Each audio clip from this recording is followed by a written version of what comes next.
Well, thank you so much for joining us here today. When Dr. Toole and I talked about setting the date for the panel, we were just trying to find a day that was closest to February 24th that would work for our respective teaching schedules. And so it's purely coincidental that it ended up being February 26th, which happens to be the day of resistance to the occupation of Crimea, occupation that began 10 years ago today. And so it's fitting that while we're going to focus, of course, on what happened 2 years ago and what has been going on for the last 2 years, it's ultimately impossible, either from a historical or political science perspective, to be able to look at the last 2 years without thinking more broadly, both chronologically and thematically. So I'm Dr. Ann Lipshes. I am an associate professor in the Department of History. And I'm Dr. James Toole in political science, an associate professor. And so we'll start with the events of 2 years ago, the anniversary that we're here to commemorate. So on February 24th, 2022, Russia invaded Ukraine. Probably at the time, the more precise formulation would be to say that Putin invaded Ukraine, although certainly over the last, one of the things, of course, that we'll have a chance to talk about is the extent to which Putin's war has become Russia's war over the last 2 years. The shortest and easiest way to summarize why Russia invaded Ukraine is to remember that Russia is an old school imperial power that never went through a formal process of decolonization. Some territories were lost, but there was no reckoning and there was no discussion or conversation about what that meant. And so Putin was ultimately driven by the denial and the right and the legitimacy of Ukraine to exist as an independent state, and the desire to establish his legacy as the person who corrected what he believed one of the major historical, tragedies of the 20th century, which is the collapse of the Soviet Union. So the desire to bring back into the fold territories that he believed should never have existed independently, and of course based on the assumption that Ukrainian nationalism is not real, that conquest would be easy, that the Russian military is strong and powerful, and that victory would be accomplished within just a few days. So as we know, of course, that did not in fact happen. And so if we're thinking about kind of the immediate reaction to the war in Ukraine, we see obviously the realization of the tragedy, but also the determination on the part of the people of Ukraine to fight against the occupation by all means necessary. The reaction in Russia was also interesting in its own way. There was a tiny bit of public opposition to the war, minuscule in the context of the size of Russia, but ultimately there was a fairly, for the majority of the population, kind of the reaction ranged from enthusiasm to acquiescence, also based on the assumption that Ukraine is not really an independent state, and of course the war is going to end quickly and victoriously for Russia, and therefore there's no point in protesting, criticizing. It will all be over very, very quickly. I think what we're going to move on to in a minute is looking at how the war evolved in its first weeks and months. But let me just pause here and remind us all of what it felt like from a U.S. perspective at that time. So it wasn't a complete surprise that Russia invaded on February 24th. In fact, one innovative strategy that the U.S. government used in the weeks prior to Russia's invasion in 2022. And by the way, we shouldn't forget that Russia invaded Ukraine in 2014 as well. So this is a second invasion of Ukraine over the last decade. But the U.S. government used a pretty innovative strategy, which was to release certain pieces of classified information to sort of out the Russians' plan. And so the administration, started noting that Russia was building up forces. It started noting changes in Russian propaganda. It started noting changes in Russian behavior. And what happened was that our sources were good enough that we were correctly predicting what was going to be happening in the next days and weeks. And that was really interesting and I think very effective because it blunted Russia's public relations strategy and made very clear to all who were watching that this was indeed sort of a planned, systematic invasion of another independent sovereign state, and not something that the Ukrainians could be blamed for or that the West could be blamed for. And so it's been a long 2 years. We have other wars going on right now, and it's hard to, there's so many tragedies going on in the world, it's hard to focus on any one of them. But one of our purposes here was to remind everyone about this war and on its 2-year anniversary. And it occurs to me, Anne, I think the projector is not working. Oh, right no, now it for is. that. I was going to turn it on. I didn't want gosh. people to be surprised before you. Professor before you had a Lifshitz chance. has this organized so beautifully. I was going to make a joke about Russia's preparations. Anyway, no, Oh. not that long. All right, fair enough. Okay, so Should I move on? Yes. So you were going to talk about Good. the maps, and I'm going I to turn will. them on. I'm going to talk about some maps. I always think one of the best ways to sort of get a feel for what's going on in international politics is to look at maps. And so here we have two, showing the first 9 months of the war. And on the left-hand side, we see February 24th, right? Within the first 24 hours, what was happening in Ukraine. Well, Russia attacked Ukraine on multiple fronts, and we can see here the red in this map are places that were targeted, by airstrikes, but also in the sort of regional areas that aren't just dots on the map. We see actual Russian ground invasions. One thing I want to point out is the territory that, I think my little laser pointer is not really good enough to show, but I'll just stand up here. I won't stand up. Yes, I will stand up. I think my microphone is still working. Here we have Crimea, and here we have an area in eastern Ukraine, and both of those areas in this more bolded configuration, and over here in the striping, are the territories that Russia had held onto after attacking Ukraine in 2014. So we see in the first 24 hours or so that Russia was attacking on multiple fronts, using airstrikes against the cities that are shown in dots, and ground offensives in the areas marked out by territory.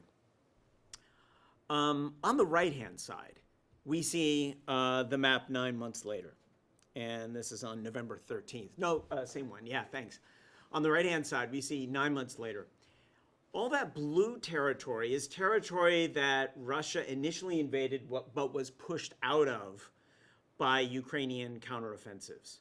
And so by that fall, which would have been the fall of 2022, it's just those pink areas now that Russia has invaded, occupied, and held on to. Now let's move to the next slide. And this is what's really interesting. A simple graph. This is from The Economist, just came out last week, showing, as we see, Ukrainian territory, the percentage of Ukrainian territory controlled by Russia, beginning at the beginning of 2022. We see that sharp increase. Note that it doesn't begin at 0 because Russia already was occupying Ukrainian territory from 2014, but it goes up immediately on the first day or two, and then it's sort of high, and then you see some squiggliness, and then by about the middle of 22, it just goes into a flat line, which shows you how stagnant and generally immovable the front line has been ever since about 6 months into the war to right now. So I think this graph, it's just one line, but it shows so much. And let's go to one more slide right now. And this just compares the control of territory by Russian forces in the fall of 2022, which again is about 6 months after the war began, on the left-hand side. And on the right-hand side, we see the map of Russian-held territory now. And you can see they're virtually identical. By the way, the blue part in the left-hand map is territory reclaimed by Ukraine at that moment. But you can see that, so basically for the past year and a half, there's been hardly any advance on both sides. Both sides are dug in, and the casualty numbers are just enormous. Yeah, and that was the sort of main overview I wanted to give of sort of how the war has progressed at the macro level. And so, as we're thinking about the last 2 years and what happened, there are a couple of questions that that we wanted to make sure that we had a chance to talk about. The first one is the nature of warfare. Some of it, of course, has been summarized by the maps, right? But obviously, control over territory doesn't tell the full story. And so there are a couple of things that I want to emphasize. One is that when Russia invaded Ukraine, a lot of people, both in Russia and outside of Russia, assumed that the war was going to end very, very quickly with Russia's decisive victory.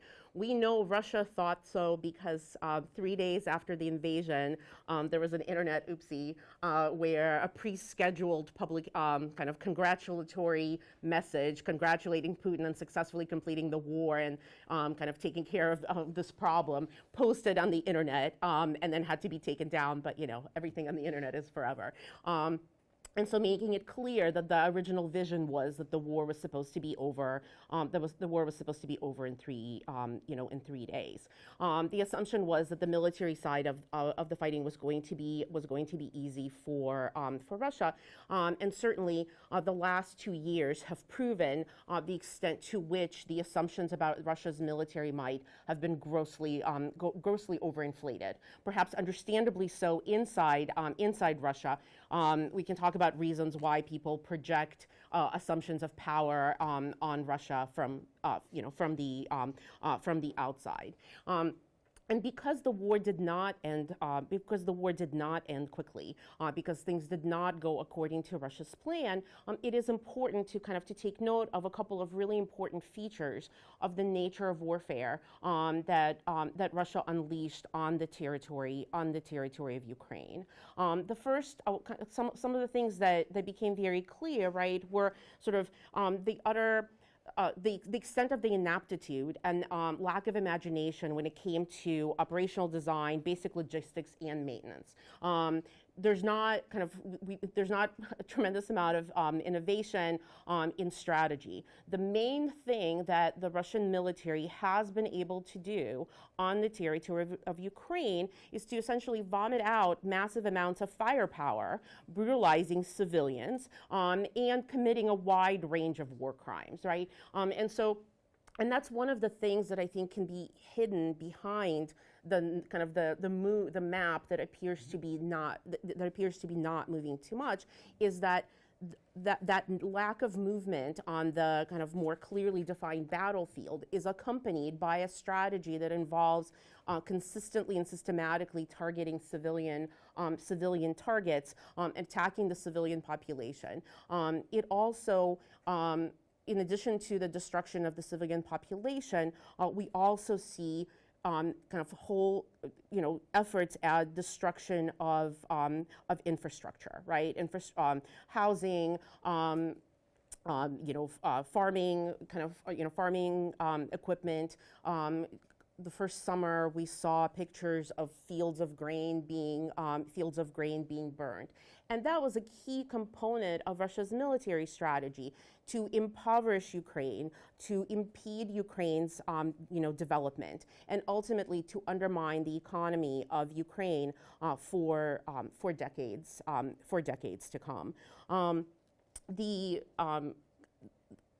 So that's sort of one very important part of it. The other important part that needs to be mentioned, of course, is that unexpected, at least to those outside of Ukraine, unexpected strength of Ukraine, both military strength of Ukraine, but also kind of the strength and the resolution on the part of the population of Ukraine. And it is very much a testament to the success of Ukrainian nation building since the collapse of the Soviet Union and since the establishment of Ukraine as an independent state.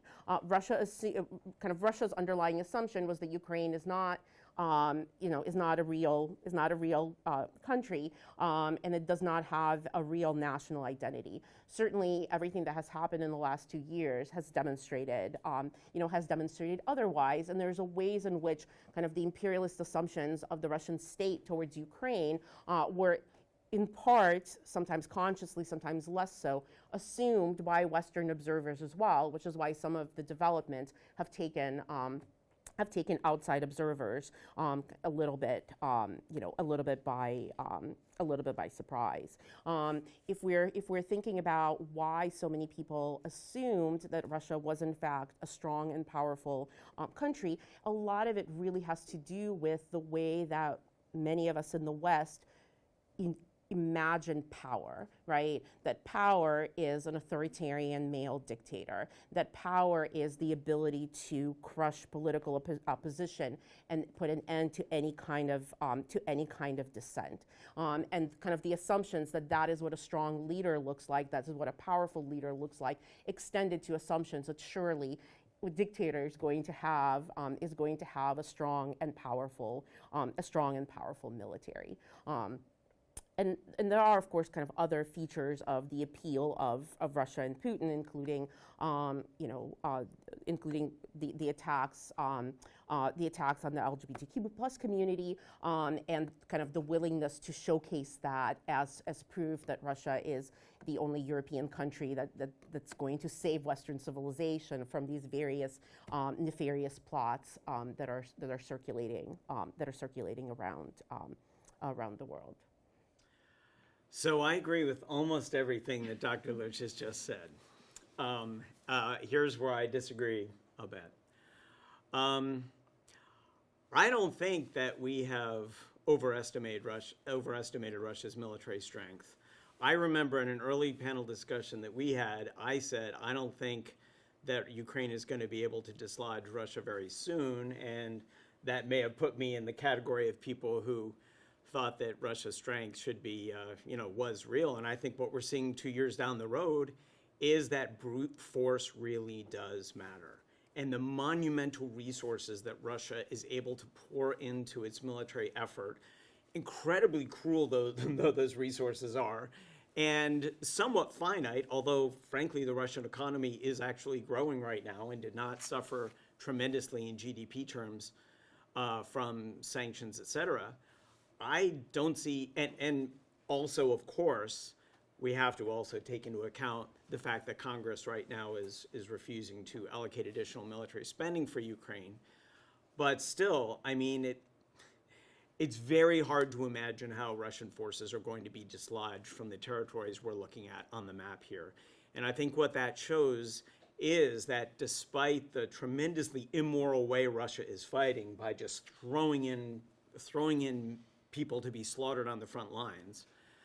And despite the fact that the Ukrainian military has been very brave and very innovative in all sorts of ways and used scarce resources with incredible effectiveness, raw power and brute force matter a lot.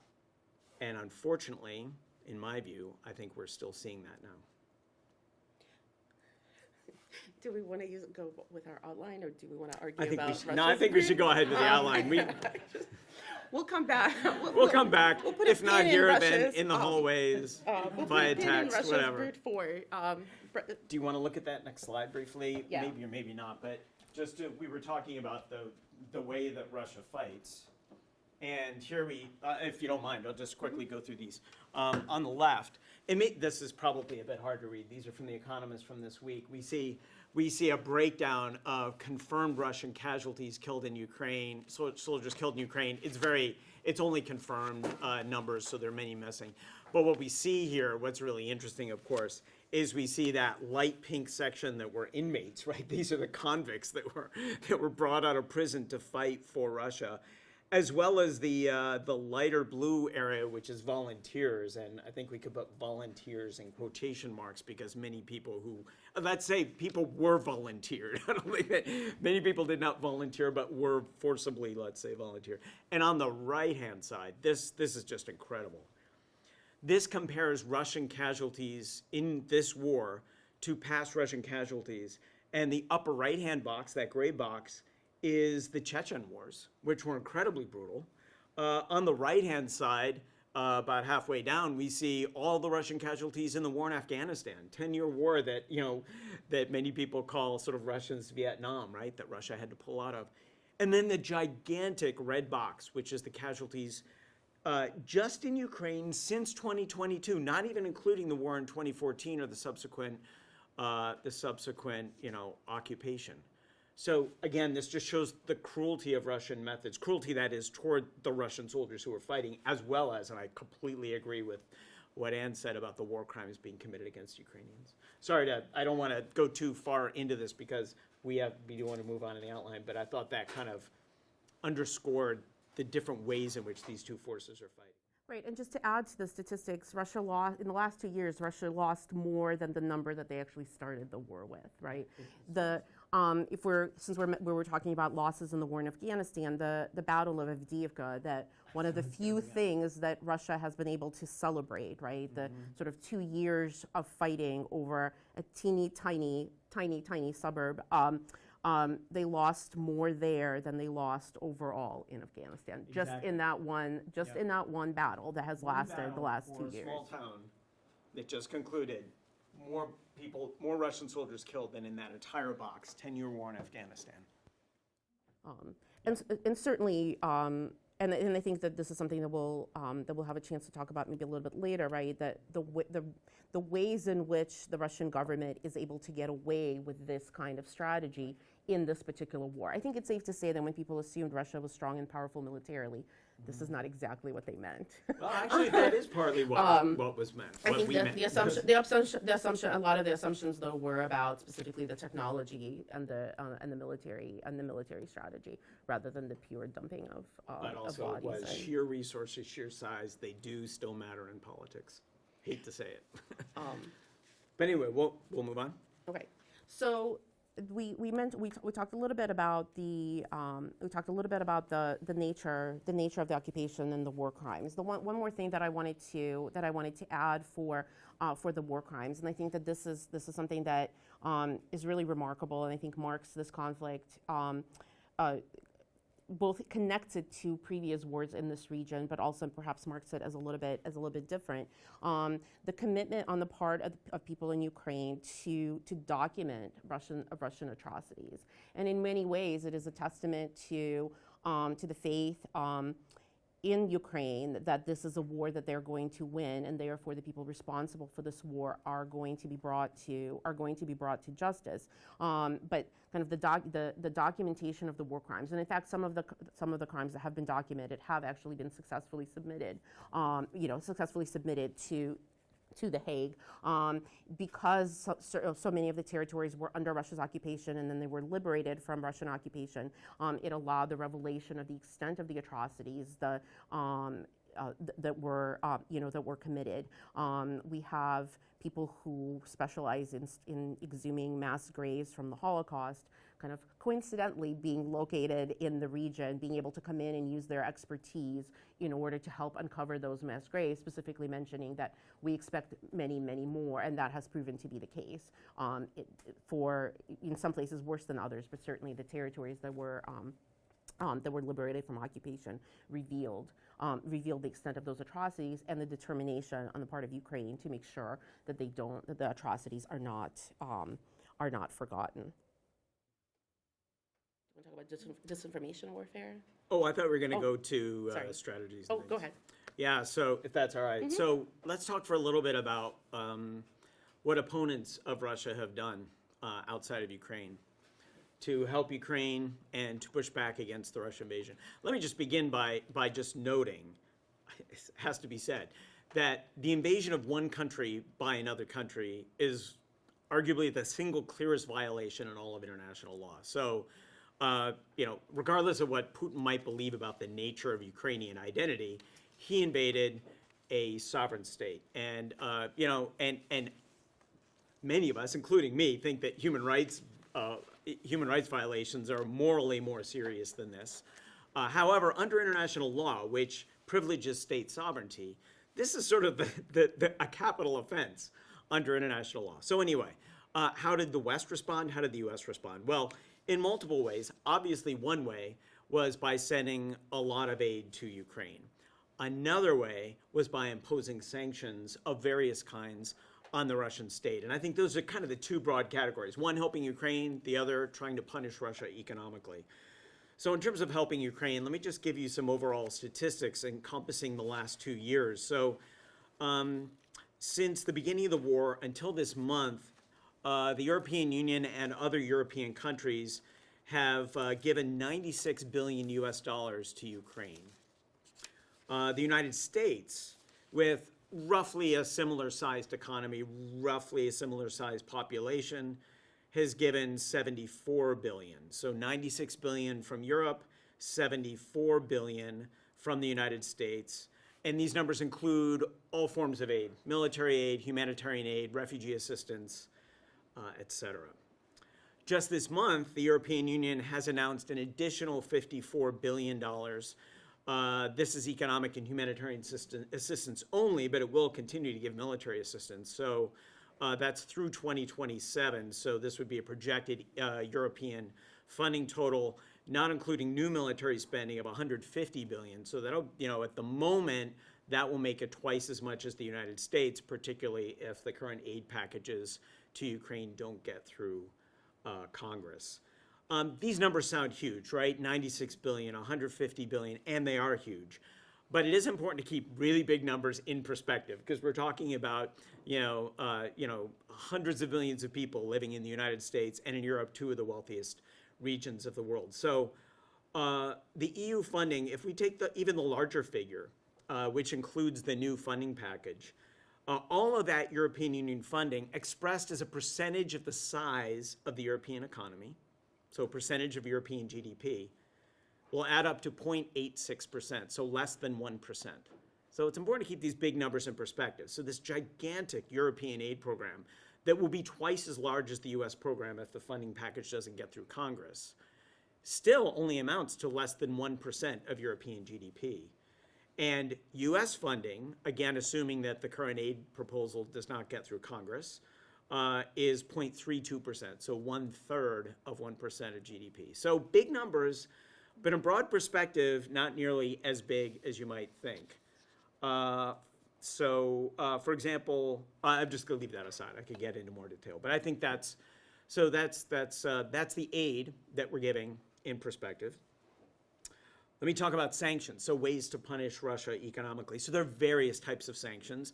The sanctions imposed by Russia have not come from the United Nations, by the way, because, of course, Russia has a veto-wielding permanent seat on the UN Security Council, and the Security Council is the body at the UN that imposes sanctions, so there have been no UN sanctions or even any UN Security Council punishment, not even a UN Security Council symbolic slap on the wrist for Russia, because Russia, of course, will veto anything that goes through that. So all the sanctions are from the United States, the European Union, Japan, South Korea, the G7 countries, various countries around the world who are outraged at what Russia has done at Ukraine. These are trade sanctions, making it very, very difficult to trade with Russia on all sorts of goods across the board.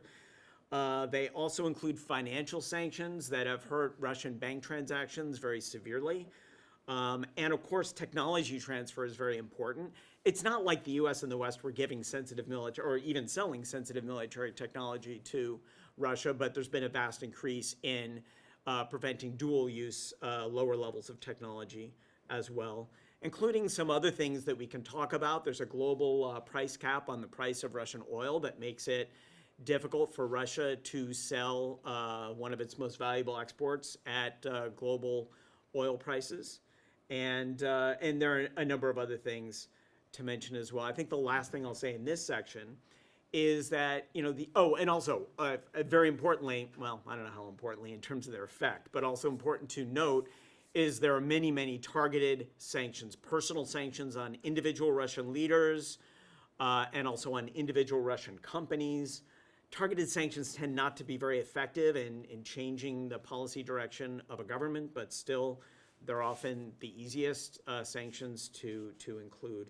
I did want to say one more thing about this, and that is how much these sanctions have hurt the US, Europe, and other countries that have put the sanctions on. I would say the US hasn't really suffered much from these sanctions, but Europeans have. And many European countries have had to radically restructure their energy imports to avoid trading with Russia. This is particularly true of natural gas imports into many West European countries. And so many people in Europe have really had to face much higher energy prices than we've had to face in the United States, as these countries have radically reoriented their energy suppliers away from Russia, who was their traditional energy supplier. So I think maybe that's a broad overview. I'm happy to take any questions later on. We will get to questions and questions because we love to hear from you and have discussion. And certainly, I think when the war started, I mean, if we're thinking about the impact, I think when the war started, the discussion about sanctions and the conversations about sanctions, we certainly used them as examples of the determination of the West, a subset of the West, to stand up to Russia. Yeah. One can argue that that there are an awful lot of loopholes that have allowed a lot of people to be able to not suffer from the sanctions, and certainly it's worth as we're thinking about strategies, it's worth revisiting whether they, how effective they are, whether they need to be stricter, whether there need to be, especially as we are reevaluating Putin's war versus Russia's war, whether the conversation about sanctions needs to be less about a few people at the top and something broader. And I'll say I completely agree with all of that. I mean, sanctions are a blunt instrument. They're not very effective, but countries use sanctions because they are the severest thing you can do short of using military force, and for very good reasons. Countries are wary of using military force. So, no one who understands sanctions thinks that they are anything close to a cure-all. They're simply the best you can do without resorting to the sort of ultimate scariest means, which is military force. So there are plenty of loopholes, but even given that, this is still an incredibly comprehensive set of sanctions for all the faults. And I think no one expected the West to be as unified in its opposition to Russia's invasion of Ukraine as it has been. Now, that's certainly beginning to fray at the edges in important ways, as we see with the trouble the funding packages is having going through the U.S. Congress, as we see with the continuing troubles that Viktor Orban, the Hungarian prime minister, has caused within the European Union and NATO, at least seen from a perspective of wanting to help Ukraine, et cetera. But yeah, they're kind of the best of the available options, but they're, very imperfect. And I think that sort of the conversation about fraying on the edges, or maybe not quite the edges, maybe somewhere more central than edges, brings us to the kind of the conversation about information warfare, right? Another really, really important dimension of the war. I think one of the reasons why initially, kind of one of the things that people assumed that Russia would be good at from the beginning of the war was information warfare, and in particular, of course, disinformation warfare. And one of the really interesting things that we saw in the immediate aftermath of the invasion is actually some of the weaknesses of Russia's disinformation campaign, but also the strength of Ukraine's information campaign. And I just want to mention a couple of things. One of the things that Ukraine did extremely well, right? I mean, we want to be careful about sort of what's the weakness of Russia and what's the strength of Ukraine. One of the things that Ukraine did extremely well from the very beginning is kind of fight for the ability to communicate about itself, to spread the message about Ukraine and the war in Ukraine directly rather than through intermediaries, rather than relying on sympathetic or unsympathetic observers from the outside. Ukraine has been determined to speak on its own behalf. And we see that, with Zelensky, right, who made a point of directly addressing Western leaders, Western Congresses. I mean, some have said, well, it's theater, and of course it is to some extent, but it's also a way to ensure that Ukraine does not have to rely on others and does not get decisions made for it, but rather gets to be the master of its own destiny. And this is kind of very much a lesson, right? The lesson of the 20th century, the ways in which superpowers have were willing to sacrifice, put on the chopping block in various ways, countries that were not seen as important enough, and Ukraine wants to make sure that that doesn't happen. In addition to the government efforts, you also have ordinary Ukrainians who are also using social media in a variety of different ways in an effort to communicate their experiences, their struggles, their victories, their successes, and that has been a very, very important countermeasure to Russian propaganda. The other thing, of course, that happened is in the immediate aftermath of the invasion, some of the Russian propaganda channels were shut down, and that really cut down on Russian disinformation. The other big problem that Russia had was lack of a clear message. When the war started, the ostensible reason for the war was denazification of Ukraine. That was the internal message, that was the external message. Internally, it worked up to a point. Externally, people could not wrap their heads around why Russia would be denazifying Ukraine, led by a Jewish, politician, and that message just did not work internationally. And as a result, a few months into the war, Russian propaganda efforts adjusted their strategy. And it was very interesting for me. I mean, as I literally got to observe it and kind of in real time, where various pro-war social influencers on Russian language social media changed their messaging from "we are fighting Nazis" to "we are trying to save Russia and Europe and the world from the LGBTQ plus threat." And it was done very consciously, very, very explicitly, right?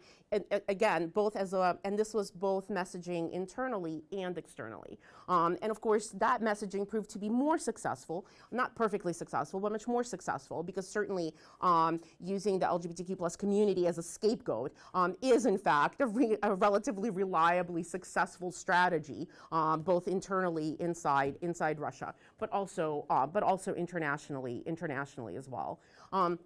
Since then, I think the last couple of months have really shown the ways in which Russian propaganda machine has been successfully able to regroup, adjust, deal with the challenges that the current environment is presenting. And we have seen ways in which Russian propaganda has definitely been much more visible in our political culture, in European political culture, and around the world as well.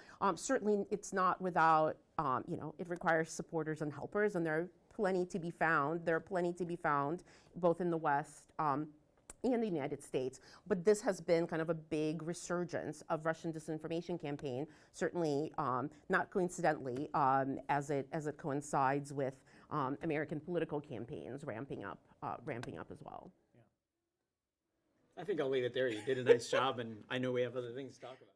Okay, so so that brings us to the situation today.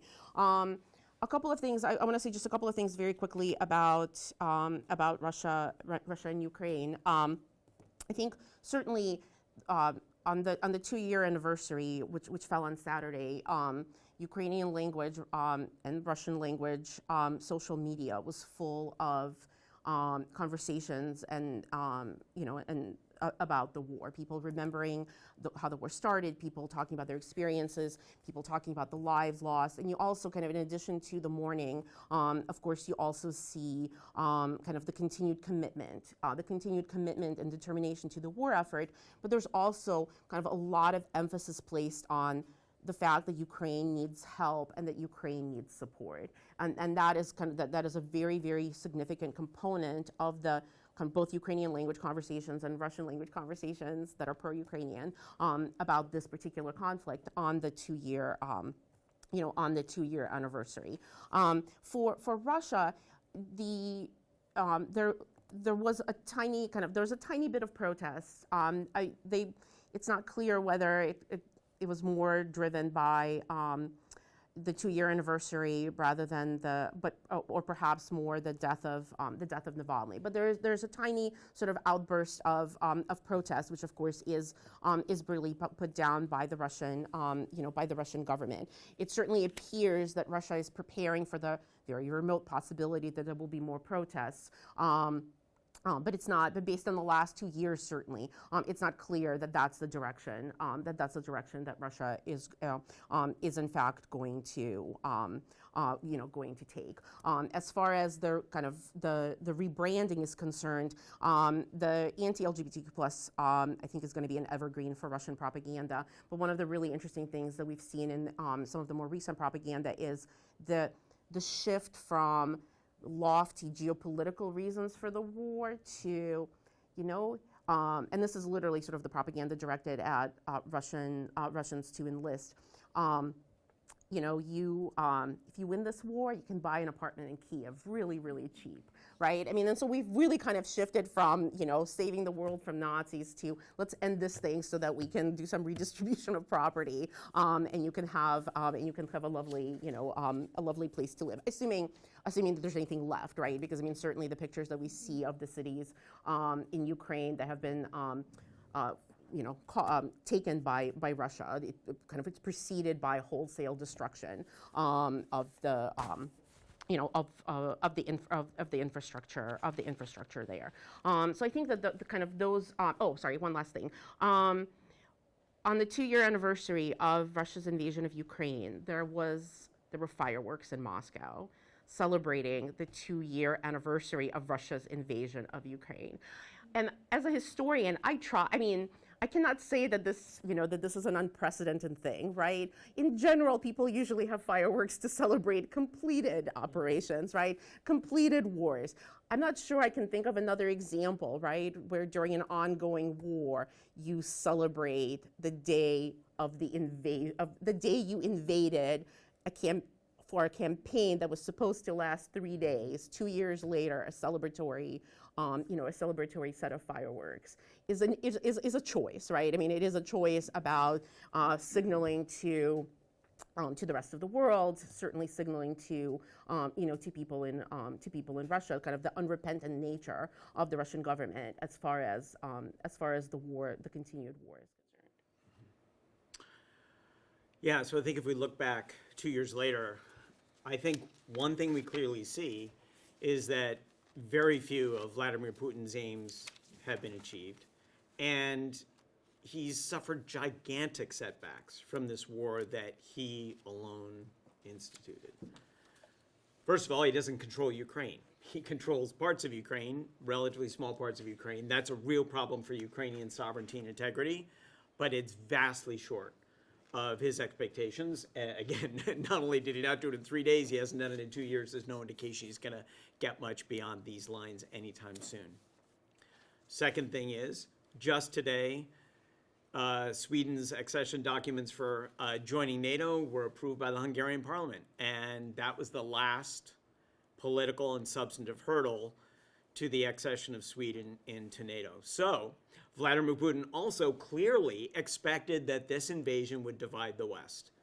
It absolutely didn't divide the West. It strengthened Western resolve, and of course there are weaknesses that I'm always happy to talk about. But still, even with the weaknesses, the unity of the West, and not just the West, but G7 countries, other countries around the world, by no means all. There are many countries that aren't on this side of the war, but still, is absolutely remarkable and is very much against what Vladimir Putin clearly thought he would achieve. NATO now has 2 new members as a direct result of this war. These countries, Finland and Sweden, would never have joined Ukraine short of this. NATO is now not only 2 countries stronger, but has, what is it, an 800-mile border or something separating Finland from direct border to the Soviet Union. I knew that would happen. An 800-mile border between Finland and Russia. So this clearly strengthens NATO at the expense of Russia, if we're viewing them as rivals. So, and of course, all of the sanctions. I do have to say, with the sanctions, as I said earlier, Russia's economy actually has grown slightly. Actually, not slightly, but somewhat noticeably since the start of the war. But that's not to say that there hasn't been a lot of pain in GDP growth. It has. But I know what you mean. So Russia hasn't quite paid the financial price that opponents of Russia in this war had wished. However, in the vast majority of respects, Russia has not only come nowhere close to achieving its goals, but has suffered enormously in ways that are likely to echo down some years. I mean, it is important to know that I didn't disagree with the GDP growth, and I think that did surprise a lot of people. But it's also important to know that this is something that Putin has been planning for a while, right? So there was a cushion in place to protect the Russian economy from things that might happen. A cushion that has been steadily eroded for the last 2 years. Because objectively, other than, I mean, Russia Russia believes itself to be a superpower, but its main source of income is oil, right? Superpower whose main source of income is export of a raw material is not the way that most countries sort of establish themselves as If you want superpowers. to run a thriving economy in the 21st century, it should not be primarily based on natural resources. It should be based on wide diversification. And that's something that Russia ultimately Russia ultimately lacks. Situation in U.S. Concluding remarks. What do you want to do? I'm happy to go to questions unless you Okay. you have concluding remarks. Oh, we can say concluding remarks at the end. Let's do questions. Okay. Questions. Dr. Bauer. I want to follow up on Dr. Toole's last comment about kind of aims and goals and geopolitics, and I'm sure you have thoughts here. You mentioned the unity of the West, but what do you think of the result of kind of the unity of the autocrats, of seeing Putin gaining more support from places like North Korea and possibly China? Do you think that could have been an aim, and especially with, not to stir the pot too much, but what's going on in Gaza and how the opposition to the U.S. support there is also helping Putin. So do you think that while he certainly is seeing a lot of opposition from Europe and the rise of NATO, is there a gain to be seen in his connections with others? Yeah, it's a great question, and I completely agree with all the premises and points that you've made. So let me put it into let me answer your question by saying that I still maintain that a primary goal was to divide the West, and he utterly failed in that. Yes, there are some divisions, but still unusually united compared to what anyone would have expected. So I still think he fails abysmally on that, and I think that was more of a primary. I suspect that was more of a primary goal than, for example, rallying fellow autocracies. But I'm not disagreeing with you because, yes, I think there's no doubt that there was an upside to this, and that was that there is somewhat more sort of solidarity for Russia than Russia might have expected. A lot of that, though, is very self-interested, and I guess maybe we should expect autocrats to be self-interested. But, China has been very reluctant and actually outright support for the war, has really enjoyed being able to buy very cheap oil from Russia because of the international price caps, as has India. Both of them have bought tremendous amounts of Russian oil that is very cheap by global standards. That's a self-interested move. By the way, I'm not trying to lump India in with autocracies. India has its problems with its democracy, but it's nothing like China or Russia. But yeah, and of course we see, and you didn't bring this up, Deborah, but your sort of geopolitical scope here and talking about the sort of unevenness of benefits and drawbacks is completely on target. Throughout the global South, there's been a lot of reluctance to criticize Russia. And so maybe not so much outright support, but a lot of reluctance to criticize.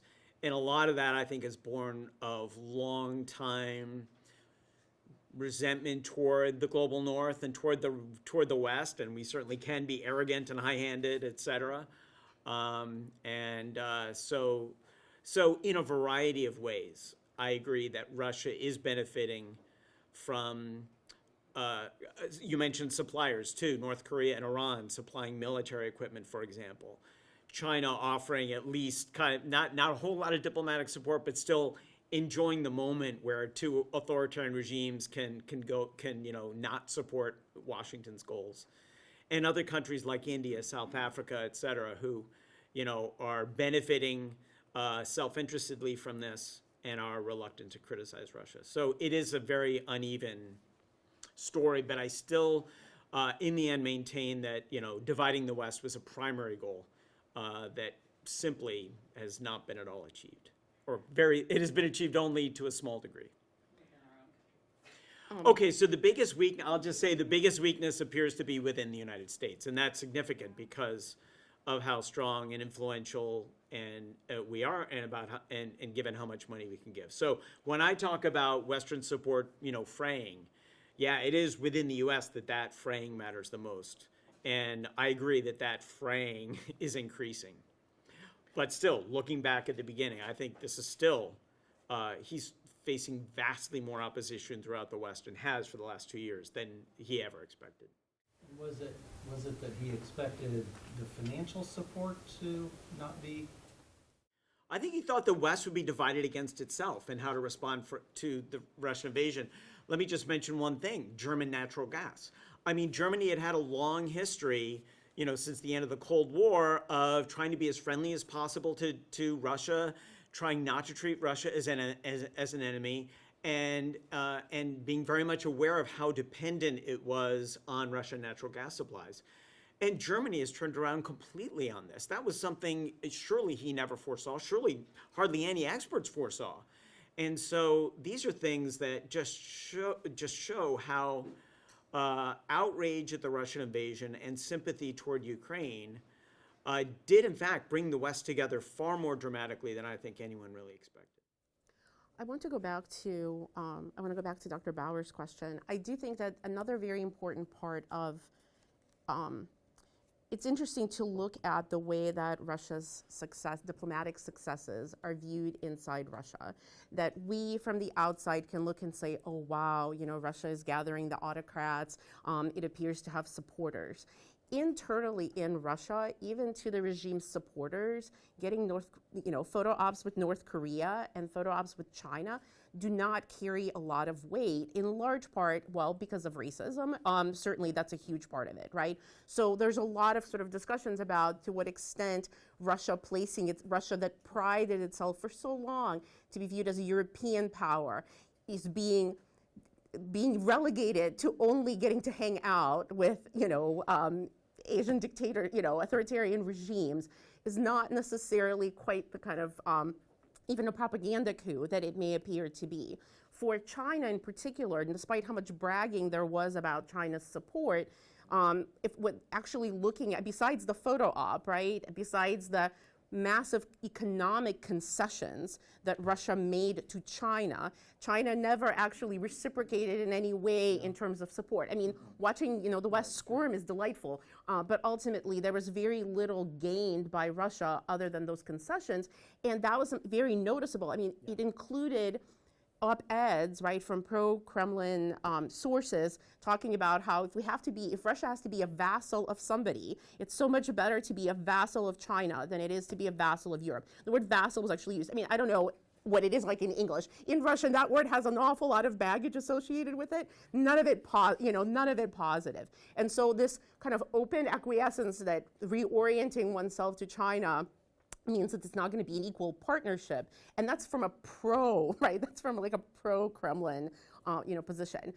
Being proud of buying weapons from North Korea and Iran is again not quite a bragging point for Russia's military. Again, some of it having to do with the actual quality of North Korean and Iranian weapons, and some of it have to do with racism and the perception that that's not where good weapons come from, and Russia being able to brag about it is not going to work, right? So again, kind of internally, some of these are really not playing very well. So, I'm just thinking while you're talking, if we are placing them in the categories of autocrats together, the disinformation in Russia is probably working to distance at least the perception of Putin's relationship with its citizens. The people of Russia understand that you have to be flexible in what you're being told from one day to the other, as far as who your friends are and who your friends are not. The United States, I mean, that's quite a coup, right? And I mean, not the United States, a subset of a political party in the United States being one of the major sources of Russian disinformation in the United States. That is a major coup for Russia. That is money very well spent, right? But I don't think that you could possibly count on that at the beginning. You couldn't have necessarily counted on that at the beginning of the war. But that certainly has panned out very well for Russia. Other questions? It's kind of just the global South is still kind of silent on the issue, I believe, for the most part. Is that correct? I mean, of course, as you rightly know, as I think your question implies, the global South is incredibly diverse, right? And we're talking about Latin America, Asia, large parts of Asia, Africa, the Middle East, and North Africa. So it's incredibly diverse. But I think we can see, yes, a broad pattern, right, where many countries in the global South are reluctant to criticize Russia. that doesn't necessarily mean that they support what Russia did, but they are reluctant to criticize. I think in so many cases, it's because many countries in the global south have been angry at European imperialism over half a millennium, which makes a whole lot of sense to be angry about. They've been angry or resentful toward U.S. invasions of places like Iraq and what they view as hypocrisy from the United States when we talk about human rights and then invade another country. And this is the perspective from many countries in the global south. And so then Russia goes ahead and does something that to many people around the world doesn't look any different from what the U.S. did in Iraq. Whether this is true or not, this is just how it looks and how it plays in many parts of the global south. And it's very understandable, I think. I'm not saying I agree. I don't agree with those positions because I think Russia deserves to be roundly condemned. But still, if we want to really understand how the world works and actually comprehend the reasons that, ordinary people have for thinking the things they think, these are real. These are thoughts, ideas, positions that we in the United States and in the West have to take seriously. So I would say that, yeah, so it's really complicated, right? And there aren't too many governments in the global south who are like strongly standing behind Russia. There are many that don't even want to have to take a position, and that to some degree are maybe a little bit satisfied that someone got one back on the West. I would say that I certainly don't want to take anything away from the righteous rage about European imperialism that may drive people's decisions in the global south. But I do think that there are two other variables that need to be noted that might help explain some of the behavior, and that's less. In addition to the glee, in addition to the rage about European imperialism. One, there are multiple countries, for example, if we take Africa, for example, there are multiple countries in Africa where Russian mercenaries have been instrumental in keeping in place repressive, brutal, violent regimes that kill a lot of people, right? So certainly those governments that are essentially propped up, right, by Russian mercenaries are not going to be speaking out against, well, some of the same mercenaries that are now also fighting in Ukraine. There's also Russia's economic power, but in a weird way. Not in the way that we were talking about earlier, but Russian wealth, so much of Russian wealth exists outside of Russia. Most wealthy Russians do not keep their money in Russia. It's one of the many reasons why that country is not economically sound, is that the goal is to get money out of Russia and put it somewhere else. Let's say, preferably in other currencies, you can buy yourself a peership in the British Parliament. Now that's a way to spend money. That's the thing that actually happened at least once. Buying yourself citizenship. In many European countries have citizenship requirements that are tied to property. Soccer clubs. Huge swaths of land, right? I mean, Bali, for example, has a huge problem right now where Russians are buying up land and building essentially closed communities there. And so when you have situations like that and the local economy starts to depend on Russian wealth, again, it changes the balance of power, right? And so at that point, it's not about whether you think Russia's doing something wrong, but about fear for survival, or the desire to be able to feed your family because you're so dependent on them. And so I think again, it's a different kind. I think it's a different kind of power. But I think that has to be taken into account, because certainly when the war started, there were a number of representatives from Africa who actually called Russia out explicitly on the fact that what they were saying and doing was imperialist, and right? A lot of that flipped. I think that it's possible to be able to criticize both the United States and Europe and Russia, right? That this is not that you don't have to have a favorite, imperialist, right? Because everybody has to have one that gets a free pass, and then everybody else gets criticized for it. Scott? I know that they don't have a whole lot of enforcement power, but has there been any movement by the ICC over the past year or two to prosecute? I mean, obviously they can't arrest Putin necessarily, but like lower level. No, depends where he goes. Well, yeah, but I guess Not like in North lower. Korea, no. Right. I guess like it's like Yeah. lower level, Yeah. like Russian leadership. Well, this is a really good question. So the ICC is the International Criminal Court. There's so many international courts out there, it's easy to get them confused. Scott, you are, of course, using your terms correctly. Congratulations. I'm not surprised. So the ICC is the International Criminal Court that can prosecute individual people for mass atrocity crimes only if their own governments are unwilling or unable to prosecute. So it's a relatively small number of people, but still, and situations, but still. Russia is not a member of the ICC, so normally Russians would not be able to be brought before the ICC, but in a nice maneuver by Ukraine filed documents with the ICC some years ago. Ukraine's not a member of the ICC either, but it agreed to temporary jurisdiction over Ukrainian territory after the Russian invasion of 2014. And it's that Ukrainian agreement that actually does now give the court jurisdiction over Russian nationals for behavior on Ukrainian territory. And so, yes, there's an investigation open at the ICC, and Vladimir Putin and one other person have been indicted by the ICC.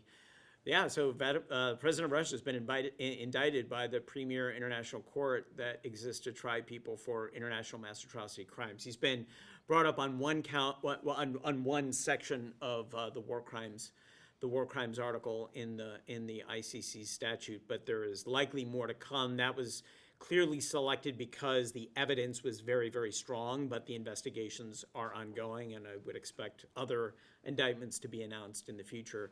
By the way, in case you're wondering whether there might be a move against Russia at the International Court of Justice, which is it's a different international court. This is the UN's court, and this court can only hear complaints of state versus state, country versus country, not individual people. Russia has not agreed to compulsory jurisdiction from the ICJ, nor has Ukraine, nor for that matter has the United States, nor has China. There are many countries that haven't. So, we'd have to see if anything developed there, but if so, it wouldn't be legally binding anyway. In the broad perspective, what I would say is that when it comes to international law, it's very, very hard to enforce. And that's because there is no world government on our planet, and I think most of us agree that's a very good thing.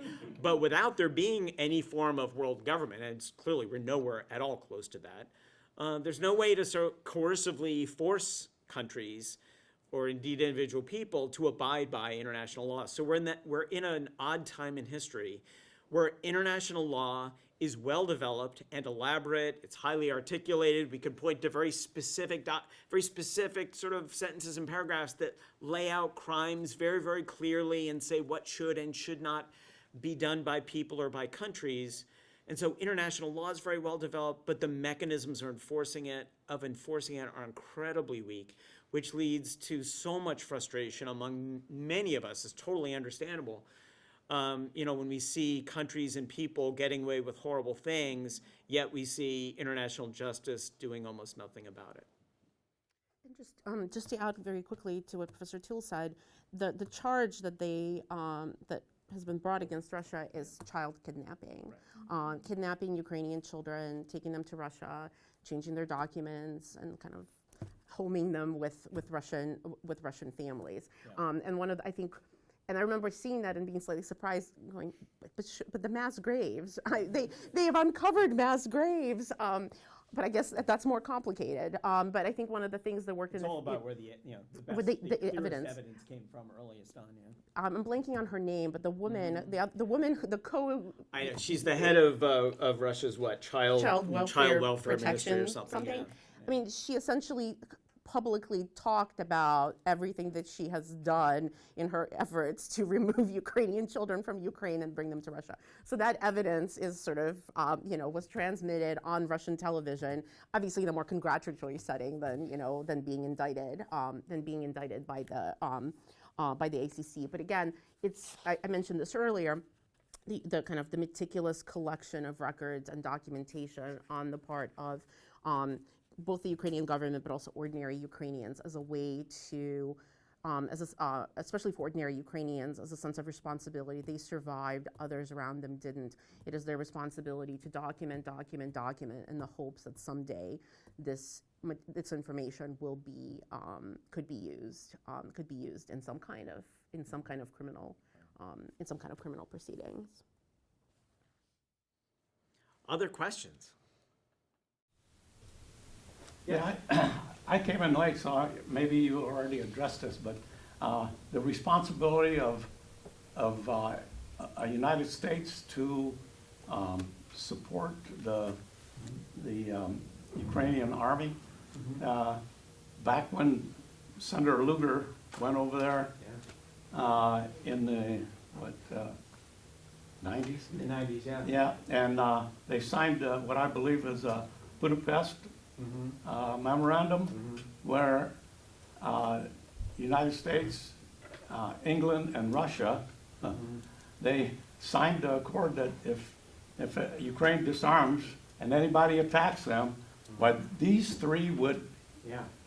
defend them, so they don't need any army. Now, I wonder how many our legislators even know of this, Yeah. because they're saying, "Wow, we don't need to do that." Yeah. I mean, it's a really good point, and this just shows, again, the weakness of international law. In this case, also sort of the unwillingness of even, powerful countries like the United States or Russia to sort of enforce enforce agreements they've made with one another. Yeah, so interesting here, of course, as you, I think, implied or noted, is that at the end of the Cold War, Ukraine was one of the former Soviet Socialist republics that had nuclear weapons on its soil, and Ukraine, along with Belarus and Kazakhstan, agreed to give up those nuclear weapons. And in Ukraine's case, it was in exchange for an agreement that its territorial sovereignty would be respected. Needless to say, the current Ukrainian government has made very clear that it's not going to negotiate an end to this war on the basis of anything like that. So it's going to need a lot more. It's going to need a lot more convincing and actual material and diplomatic and legal support than a document like that would give them.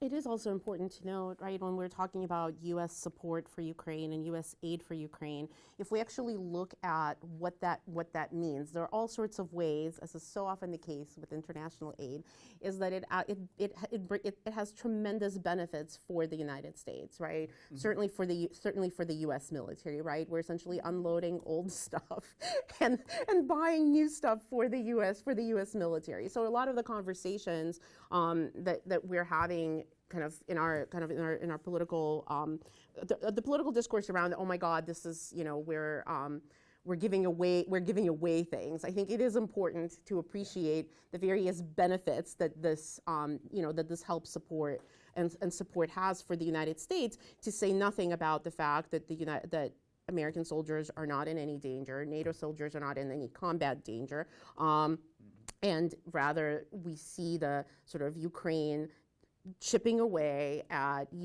Russia's military capabilities at a relatively low cost to us. I mean, this is kind of every Cold War U.S. president's dream come true, and so kind of the conversations about it in the United States today are very, very interesting as a result of that.